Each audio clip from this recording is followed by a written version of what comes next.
오늘 보실 하나님 말씀은 마가복음 16장 9절부터 13절입니다. 마가복음 16장 9절부터 13절 말씀 보겠습니다. 예수께서 안식 후 첫날 이른 아침에 살아나신 후 전에 7 귀신을 쫓아내어 주신 막달라 마리아에게 먼저 보이시니 마리아가 가서 예수와 함께하던 사람들이 슬퍼하며 울고 있는 중에 이 일을 알림해 그들은 예수께서 살아나셨다는 것과 마리아에게 보이셨다는 것을 듣고도 믿지 아니하니라. 그 후에 그들 중 2 사람이 걸어서 시골로 갈 때 예수께서 다른 모양으로 그들에게 나타나시니 2 사람이 가서 남은 제자들에게 알리었을 때 역시 믿지 아니하니라. 아멘. 오늘은 부활하신 주님을 삶과 입술로 널리 전하자라는 제목으로 하나님 말씀 보겠습니다. 예수님께서 죽은 자들 가운데 살아나신 뒤 일요일 이른 아침에 막달라 마리아에게 나타나셨습니다. 마리아는 예수님이 전에 7 귀신에게서 구해준 사람이죠.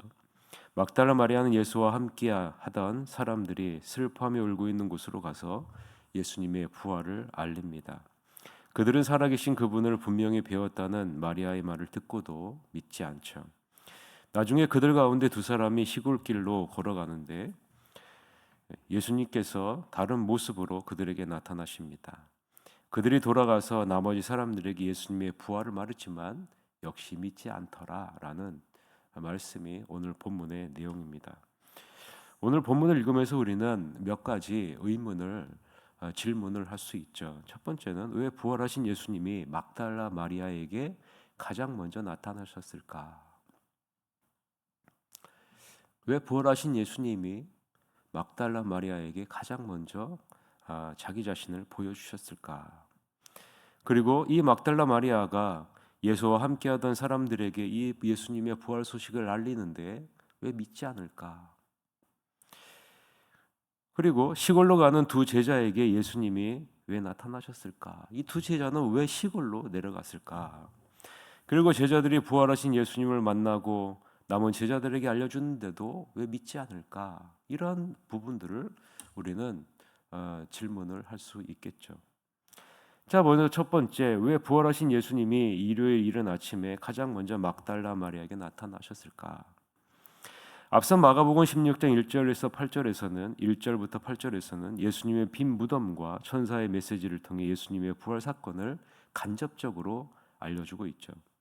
그런데 오늘 본문은 예수님이 부활하신 모습으로 직접 나타나셨다라는 사실을 기록하고 있고 그 첫 번째 대상이 막달라 마리아다라는 겁니다. 신약 성경에서는 예수님이 부활하신 후 사람들에게 나타나신 사건을 약 10회에 걸쳐서 강조하고 기록하고 있습니다. 그 중에 마가는 막달라 마리아에게, 엠마오로 가던 2 제자에게, 그리고 마지막으로 도마를 비롯한 11명의 제자들에게 나타난 사건을 마가는 기록하고 있죠. 10번 중에 3번을 마가는 기록하고 있다라는 거죠. 자, 그러면 이 사건을 통해서 마가가 뭔가 강조하는 것이 있다라는 사실을 우리는 먼저 느껴야 됩니다. 마가는 이 마가복음의 1차적인 독자가 누구냐면요, 이방인으로서 합리적인 사고를 가지고 있는 신앙인이 1차적인 독자입니다. 자, 마가복음은 누구를 대상으로 먼저 적은 것이냐? 신앙인으로서 이방인으로서 합리적인 사고를 갖고 있는 신앙인, 이 마가복음의 1차적인 대상입니다. 따라서 이들에게 부활은요 잘 이해가 되지 않는 부분입니다. 이러한 독자들을 염두에 두고 지금 무엇을 강조하고 있어요? 예수님의 제자들조차도 처음에는 예수님의 부활을 믿지 못했다라는 사실을 지금 강조해서 보여주고 있는 것입니다. 그래서 복음 전파의 걸림돌이 되는 이 부활이라는 사건, 이 굉장히 중요한데요. 이 이방인으로서 예수님을 믿는 사람들에게는 부활이 이 건너뛰기가 너무나도 어려운 사건이죠. 받아들이기 어려운 사건인데 이 부분에 대해 확실하게 짚고 넘어가고자 하는 마가의 의도가 담겨져 있다는 거죠. 자, 그럼 막달라 마리아에게 예수님이 부활하신 자신의 모습을 가장 먼저 보여주셨을까? 여러분 한번 생각해 보세요. 자, 막달라 마리아에게 왜 예수님이 부활하신 자신의 모습을 가장 먼저 보여주셨을까? 자, 막달라 마리아는 갈릴리 마을 서쪽에 있는 서쪽 해변에 위치한 막달라라는 지역에 살던 마리아입니다. 이런 막달라 마리아는 전에 예수님을 통해 7 귀신의 억압으로부터 해방된 치료 경험을 갖고 있는 여인이죠. 누가복음 8장 2절에 보면 또한 악귀를 쫓아내심과 병 고침을 받은 어떤 여자들 곧 7 귀신이 나간 자 막달라인이라 하는 마리아와라고 이렇게 기록되어져 있죠. 즉 7 귀신이 나간 체험을 한 막달라인 마리아다라고 말하고 있는 거죠. 여러분, 7 귀신이 의미하는 게 뭘까요? 7 귀신. 7 귀신이 그 여인에게 들어가 괴롭혔다라는 건데요. 조금 더 깊이 묵상하면 이 7 귀신은요, 예수님에 의해 구원받기 전 막달라 마리아의 상태는 이 귀신이 인간을 괴롭힐 수 있는 최악의 상태에 놓여져 있었다라는 사실로 우리가 이해될 수 있죠. 자, 예수님을 만나기 전에 막달라 마리아는 매우 극심한 고통의 상황 가운데 놓여져 있었다라는 사실을 지금 7 귀신이라는 상황을 통해서 우리는 이해할 수 있는 겁니다.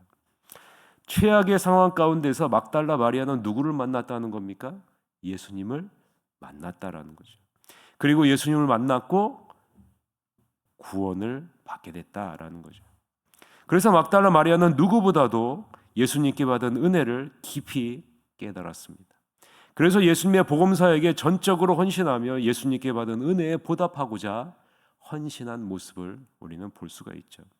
누가복음 8장 3절에 보면 뭐라고 기록되어 있냐면 예수님을 섬겼다라고 기록하고 있어요.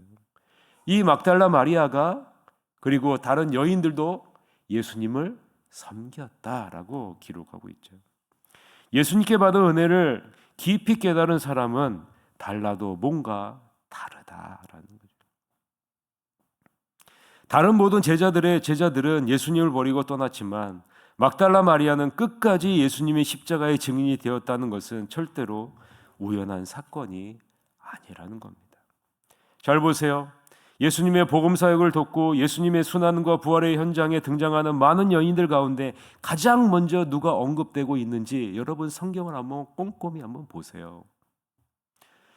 예수님의 죽음을 끝까지 지켜본 사람들을 언급할 때 누가 가장 먼저 언급되는지, 그리고 부활의 모습을 예수님이 보여주시는 장면에서 가장 먼저 누가 언급되고 있는지 여러분 성경을 한번 보세요.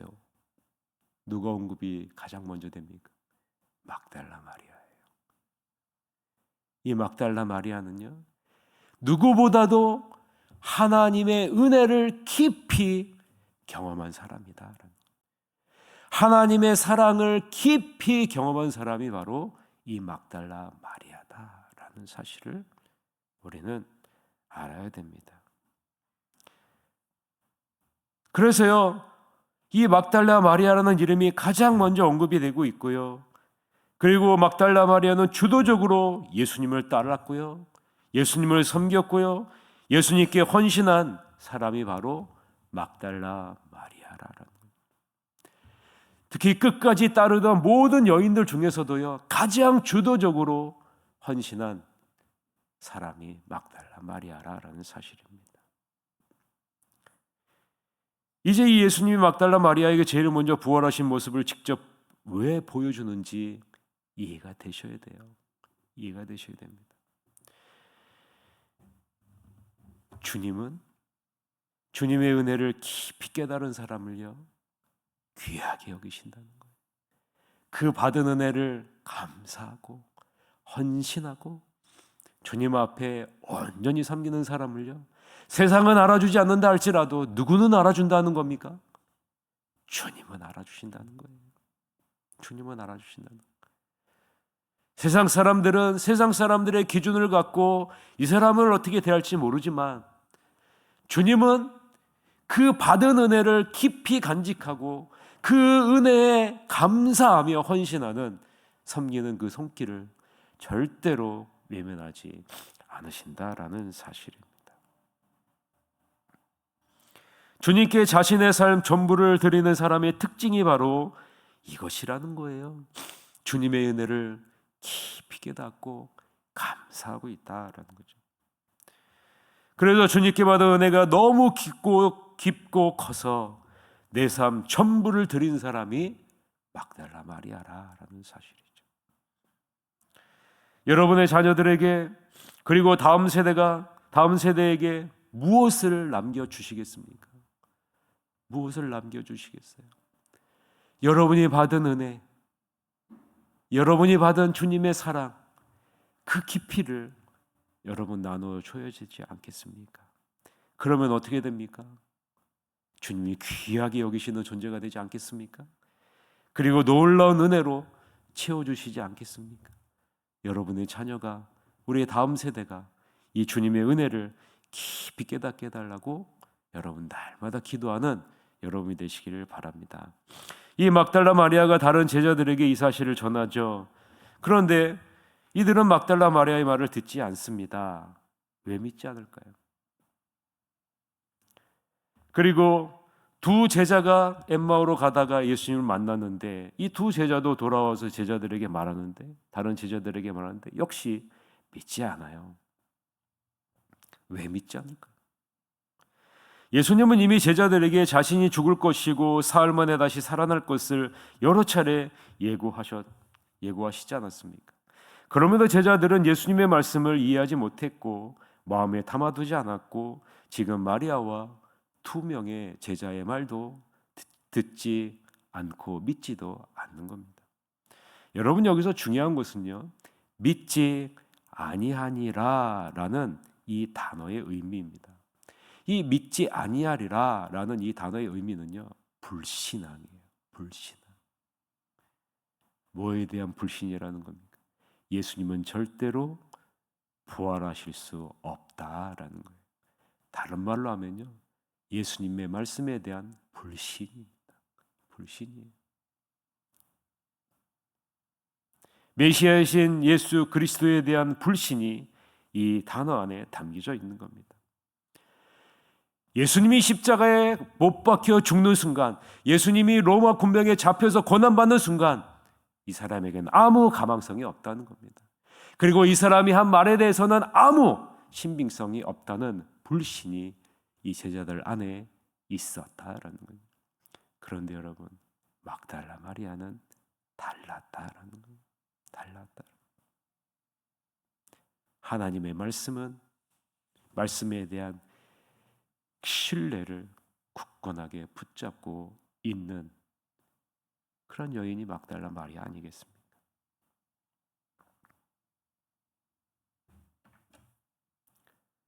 여러분, 엠마오로 가는 두 제자들의 모습을 보면서 이 두 제자가 왜 엠마오로 가는지 한번 생각해 보셨습니까? 왜 엠마오로 갈까? 엠마오는 이들의 고향 아니겠습니까? 이들의 삶의 터전 아니겠습니까? 이제 예수님이 죽었으니 모든 희망과 미래가 사라졌다는 것 아니겠습니까? 예수님하고만 같이 있으면 예수님이 정치적인 왕으로 등극할 것이고, 예수님과 함께 있으면 뭔가 한 자리 취할 것으로 여겼던 이 두 제자, 예수님이 죽는 순간 내가 갖고 있던 희망, 내가 갖고 있던 미래가 사라진 것 아니겠어요? 그래서 이 두 제자는 모든 것을 접고 고향 엠마오로 돌아가고 있는 겁니다. 우리는 여기서 반드시 기억해야 됩니다. 예수님에 대한 불신과 영적인 무지는 우리를 영원한 절망 가운데로 인도한다는 사실. 여러분, 이 사실을 기억하십시오. 주님에 대한 믿음을 가지십시오. 부활하신 주님이 누구를 다시 찾아옵니까? 누구에게 다시 찾아옵니까? 자기 자신을 불신하는 제자들에게 다시 찾아와요. 다시 찾아와요. 그리고 뭐라고 말씀하십니까? 내 손에, 내 옆구리에, 내 발에 손을 넣어보고 그 불신을 믿음으로 바꿔라 라고 말씀하고 있지 않습니까? 그리고 이 예수님은 제자들을 향해 이렇게 얘기합니다. 다시 시작하자. 다시 시작하자라고 말씀하고 있는 겁니다. 너희의 불신을 내가 십자가에 대신 못 박았으니 이제 나와 함께 다시 시작하자라고 말씀하고 있는 것 아니겠습니까? 그리고 이들에게 새 생명과 소망을 불어넣어 주십니다. 그래서 우리는 부활하신 주님을 날마다 묵상하고 소망하며 살아가야 됩니다. 왜냐하면 사람이나 환경이나 내가 가지고 있는 능력이나 물질을 의지하게 되면 반드시 우리는 넘어질 수밖에 없고 절망할 수밖에 없기 때문이죠. 좌절과 시리, 비탄과 공포에 사로잡힌 절망 가운데 살아갈 수밖에 없기 때문입니다. 그래서요, 우리의 유일한 소망은 무엇입니까? 부활하신 예수님. 부활하신 예수님이 여러분의 유일한 소망입니다. 그리고 이 부활하신 예수님을 여러분이 전해야 돼요. 그 한 사람으로 여러분을 부르셨어요. 우리만 이 소망을 누리면 되겠습니까? 전해야죠. 세상에 나가 전해야죠. 이 사실을 잊지 마시고 이 부활의 소망, 유일한 소망이 되시는 부활하신 예수님을, 이 부활의 기쁨을 널리 전하는 사명자로서의 삶을 살아내시는 여러분이 되시기를 주님의 이름으로 간절히 축원합니다. 이 시간 유일한 소망 되시는 부활하신 예수님을 나의 마음속 깊이 새기고 이 부활하신 예수님을 전하는 사명자로서의 삶을 살아가게 하여 주시옵소서라고 1분 동안 우리 통성으로 기도하시러 가도록 하겠습니다. 기도하시겠습니다.